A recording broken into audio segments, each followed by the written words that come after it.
In this question, a negatively charged object X is repelled by another charged object Y. However, an object Z is attracted to object Y. Which of the following is the most possibility for the object Z? तो ये जो question यहाँ पे है, पहले हम एक figure यहाँ पे लेंगे. So let us consider we are taking three objects X Y and Z. Clear. तो जो थ्री ऑब्जेक्ट है इसमें से ऑलरेडी बोल दिया है कि एक्स इज नेगेटिवली चार्ज. तो एक्स जो यहाँ पे है ये ऑलरेडी नेगेटिवली चार्ज है. Clear. And x is repelled by another charged object y. So this y, this is also charged. तो ये y यहाँ पे चार्ज है. तो चार्ज मतलब ये आइदर पॉजिटिव चार्ज होगा या फिर नेगेटिव चार्ज होगा. तो यहाँ पे x यहाँ पे y पे रिपेल हो रहा है, रिपल्सन यहाँ पे हो रहा है. That means obviously like charges repel each other. तो लाइक चार्जेस अगर रिपेल करता है तो यहाँ पे ये y क्या होगा, y must be A negatively charged object. तो y यहाँ पे एक नेगेटिवली चार्ज ऑब्जेक्ट होना चाहिए. Clear. And next is how an object Z is attracted to object Y. तो ऑब्जेक्ट तीसरा ऑब्जेक्ट यहाँ पे लिया गया है which is attracted to object Y. तो इसमें अगर हम देखेंगे तो ऑब्जेक्ट जेड के बारे में कुछ भी नहीं बोला गया, वेदर इट इज चार्ज्ड और न्यूट्रल. तो इससे कुछ मेंशन नहीं किया गया. जैसे कि वाई केस में मेंशन किया गया कि it is charged, but here case of Z it is not mentioned that Z is charged और न्यूट्रल. और तो यहाँ पे सिंपली ये बोला गया है कि Z is attracted to object Y. So if we forget about object X right now, so we'll try to see the interaction between Y and Z. तो Y and Z के बीच में इंटरेक्शन क्या आ रहा है. तो अगर हम यहाँ पे एज्यूम करेंगे कि जो ऑब्जेक्ट Z यहाँ पे है, object Z is neutral one. This object Z is let it be neutral. Clear.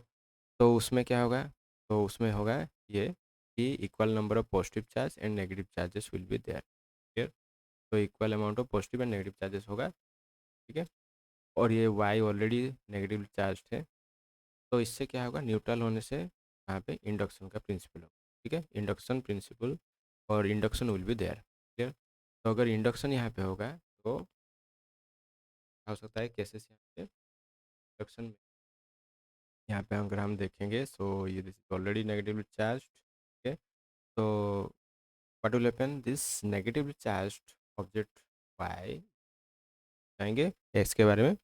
So this negative charged object will attract the positive charges of Z. Z का जो पॉजिटिव चार्ज है उसको attract करेगा. It will repel the negative charges away from it. Clear. तो ये induction होगा. तो इसके वजह से क्या होगा, एक तो यहाँ पे अट्रैक्शन होगा. That means this Y will attract Z. Clear.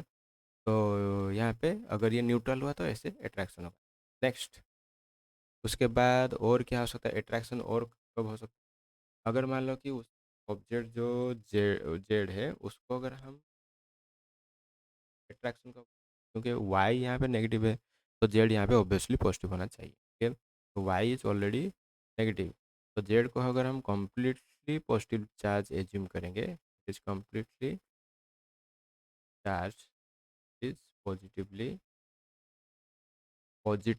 Charged. तो ये अगर पॉजिटिवली चार्ज हुआ then also this negative charge, इसको भूल जाएंगे, this negative charge Y, negatively charge object Y will definitely attract the object Z. तो यहाँ पे दो ऑप्शन यहाँ पे दो मतलब दो कॉन्सेप्ट यहाँ पे न्यूट्रल एंड पॉजिटिव चार्ज ये दोनों पॉसिबल है. ठीक है. तो अभी हम ऑप्शन देखेंगे यहाँ पे न्यूट्रल एंड पॉजिटिव चार्ज होगा. तो ओनली पॉजिटिव चार्ज ओनली होगा, नहीं होगा. Only negative charge, negative negative तो बिल्कुल होगा ही नहीं. तो जहाँ पे नेगेटिव है तो उसको छोड़ दो, न्यूट्रल एंड नेगेटिव. तो neutral and positive, option C will be the correct one.